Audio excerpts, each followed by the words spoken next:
Arnaud Donatien-Gay, PPACI en Norvège, le PPACI fait ses classes en occupant le terrain. Pour plus d'informations sur ce sujet, retrouvez-nous après le générique.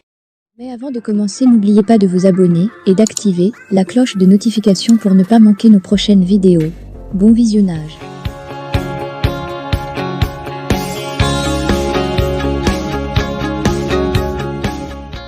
Arnaud Donatien-Gay est le représentant du Parti des peuples africains Côte d'Ivoire, PPACI, en Norvège. Contacté le samedi 16 mars dans un échange téléphonique, s'est prononcé sur l'actualité politique ivoirienne. La situation au Proche-Orient était également au menu de l'entrevue que le représentant du PPACI a bien voulu se prononcer. La nouvelle aujourd'hui au sein de votre parti, le PPACI, c'est le choix de Laurent Gbagbo comme candidat aux prochaines élections présidentielles alors qu'il est frappé, on le sait tous, inéligibilité. Qu'en pensez-vous? En tant qu'humaniste et panafricain, permettez-moi d'exprimer mes condoléances à la famille et aux proches de Hakia Mondouo, prodige du football ivoirien décédé fin février dans son appartement en Norvège. Ma compassion et ma solidarité à l'endroit des déguerpis de Jesco, Koumassi et partout en Côte d'Ivoire. Le droit à un logement décent est une priorité dans toutes les sociétés du monde. Secondo, j'aimerais féliciter les forces de l'ordre ivoiriennes qui ont assuré la sécurité de la CAN avec bravoure. Saluer les bénévoles et tous ceux qui ont contribué à ce que la CAN soit une réussite. Pour revenir à votre question, je suis très heureux que le président Laurent Gbagbo ait accepté la proposition du comité central du samedi 9 mars dernier. Cette décision est une réponse à tous ceux qui se posaient des questions sur son état de santé, et sur sa capacité à pouvoir continuer le combat. En bon soldat, il a répondu par l'affirmative. En bon démocrate et soucieux du respect des textes au sein de notre famille politique, le président Gbagbo attend comme tous les camarades de notre parti la date du congrès extraordinaire qui aura lieu très bientôt. Chez nous, le congrès est l'instance suprême et il nous permettra d'officialiser notre candidat aux élections présidentielles de 2025. Comme je le dis à chaque fois dans les chancelleries, nous sommes face à une décision politique mise en place pour empêcher un sérieux adversaire à la magistrature suprême. C'est pourquoi, la solution devrait être politique. Le président Ouattara gagnerait à préserver son image et sa notoriété à l'international en permettant à son prédécesseur d'être sur la liste électorale, et de pouvoir faire valoir son droit de citoyen ivoirien. En plus de M. Gbagbo, la commission électorale indépendante, CEI, devrait rajouter tous les Ivoiriens sur la liste électorale. Vous, en tant qu'expert en démocratie, que pensez-vous de cette situation? Elle est antidémocratique. Car l'un des principes fondamentaux de la démocratie, c'est l'inclusion et non l'exclusion. D'aucuns estiment qu'alors au pouvoir, Laurent Gbagbo prônait le respect des institutions de la République, pourquoi donc ne se plie-t-il pas à cette décision de justice, qui est l'une des principales institutions du pays? Comme vous l'avez mentionné dans votre question, le président Gbagbo prône et prônera le respect des instructions. C'est pourquoi, après son acquittement de la Cour pénale internationale, CPI, en mars 2021, suite à 10 années d'incarcération injuste et injustifiée, il n'a pas hésité à aller saluer le président Ouattara qui est le garant des institutions ivoiriennes actuellement. Un mot sur la gestion globale du PPACI après la désillusion, suite aux dernières élections locales. Le PPACI va bien. Il fait ses classes tout doucement en occupant le terrain tout en mettant en avant ses valeurs démocratiques, socialistes et panafricanistes. L'objectif principal de notre famille politique, c'est de voir une Côte d'Ivoire nouvelle. Une Côte d'Ivoire où les inégalités sociales diminuent. Un pays avec plus de transparence dans la gestion des choses publiques. Une société dans laquelle le droit à la différence a une place prépondérante.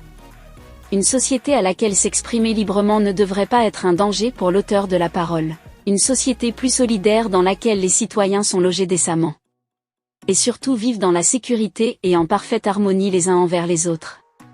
Cette solidarité interne des Ivoiriens favorisera par la suite, une harmonie avec ses voisins sous-régionaux et africains. Dans une collaboration saine, franche, solidaire et cohérente qui conduira l'Afrique et les Africains à une souveraineté politique, économique, militaire et culturelle. Car c'est dans l'union et la solidarité que nous parviendrons à la victoire. D'où le panafricanisme. L'histoire de l'humanité et les récents bouleversements dans le monde ne nous diront pas le contraire. En moins d'un an, l'OTAN est passée de 30 à 32 membres, avec l'adhésion de tous les pays du nord de l'Europe et voisins de la Russie. Notamment la Suède et la Finlande qui viennent de s'ajouter aux membres. En votre qualité d'expert en démocratie, que pensez-vous alors de la démocratie ivoirienne? La Côte d'Ivoire deviendra une nation démocratique si et seulement si elle respecte les 6 principes fondamentaux en démocratie sur lesquels tout le monde est pratiquement unanime. Il s'agit entre autres du droit au vote de tous les adultes et citoyens d'un pays. Par exemple, l'âge adulte est fixé à 16 ou 18 ou 21 ans dans certains pays. Des élections libres et équitables, ce qui signifie entre autres que toute personne pourrait voter le candidat de son choix et disposer de plusieurs alternatives. Notamment, elle pourrait faire le choix libre et sans contrainte de voter un parti politique ou une personne selon le programme de société qui lui serait présenté. Les voies des élections seront également équitables. La liberté d'expression et la liberté de religion. La liberté d'expression signifie que vous avez la liberté de vous exprimer. Ce qui signifie que vous pouvez exprimer oralement ce que vous pensez et écrire ce que vous pensez dans les journaux. La plupart des gens pensent que la liberté d'expression ne devrait pas être totale. Par exemple, en Norvège, il est interdit de menacer qui que ce soit. Et surtout permettre de faire sans contrainte ses choix religieux et politiques. La Constitution qui est la base des règles et des lois de la société ou d'un pays. Une constitution doit protéger le peuple contre les abus de pouvoir des tenants de ce pouvoir. L'État ou le président ne peuvent pas faire ce qu'ils veulent envers leurs citoyens. Le partage du pouvoir entre le gouvernement, la justice et l'Assemblée nationale. L'égalité entre citoyens. Il est également important que l'État ou le gouvernement ne traite pas ses citoyens différemment en raison de la couleur de leur peau, de leur ethnie, de leur appartenance politique et religieuse. Tout le monde devrait avoir les mêmes droits dans une société démocratique. Pour terminer, selon les chiffres de l'Université de Sherbrooke au Canada de 2020 à maintenant, la Côte d'Ivoire est à 3/10. Juste pour dire que la démocratie ne se limite pas seulement aux élections, mais aussi au traitement accordé aux opposants lorsque ceux-ci s'expriment librement et publiquement. Nous avons les gènes du multipartisme mais pas la démocratie. Quel bilan objectif faites-vous de la gestion du président Ouattara à la tête du pays? Honnêtement, j'aimerais le féliciter pour les nouvelles infrastructures depuis sa prise de pouvoir. Mais j'aimerais rappeler également que l'on fait la politique pour les hommes afin que ceux-ci aient un meilleur cadre de vie.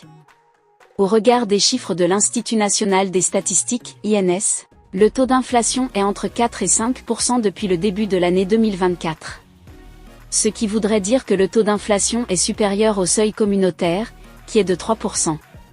En d'autres termes, le prix des denrées alimentaires, des biens et services augmente, mais les salaires et les revenus des populations diminuent. Ce qui accentue le niveau de pauvreté et la souffrance des Ivoiriens.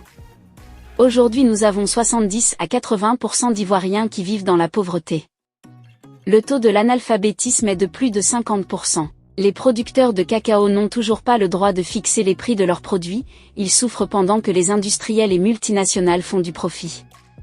Le système de santé n'est pas à la portée des populations ivoiriennes.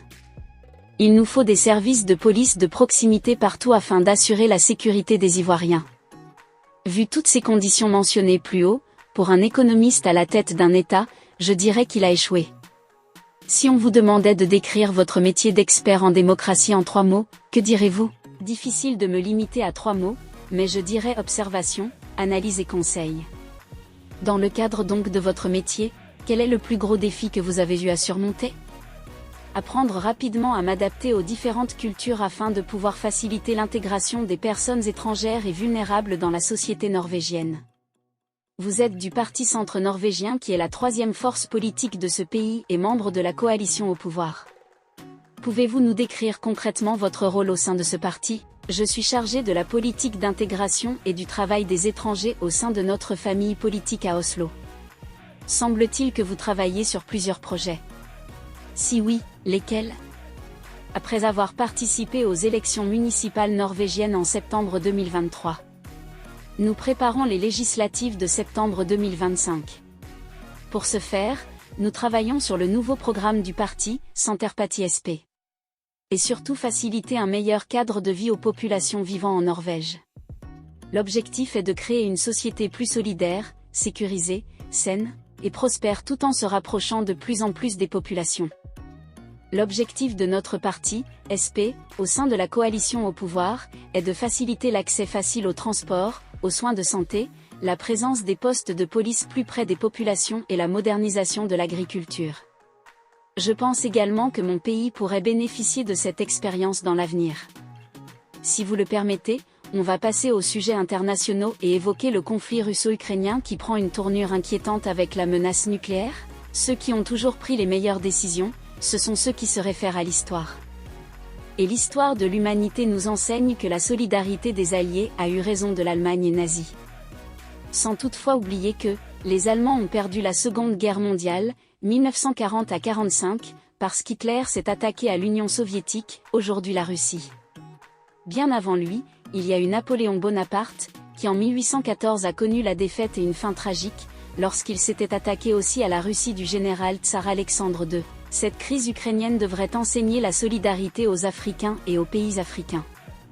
Car l'Europe n'avait jamais été aussi unie. Au Parlement, tout comme au siège de l'Union européenne, UE, les partis de gauche et de droite sont unanimes sur le soutien à l'Ukraine. C'est pourquoi cette solidarité s'est matérialisée par l'adhésion des pays comme la Finlande et la Suède dans l'Alliance Atlantique, OTAN. La Russie a aujourd'hui tous ses voisins au sein des forces de l'OTAN sauf la Chine et la Biélorussie. Je milite pour une solution diplomatique comme solution à la crise ukrainienne.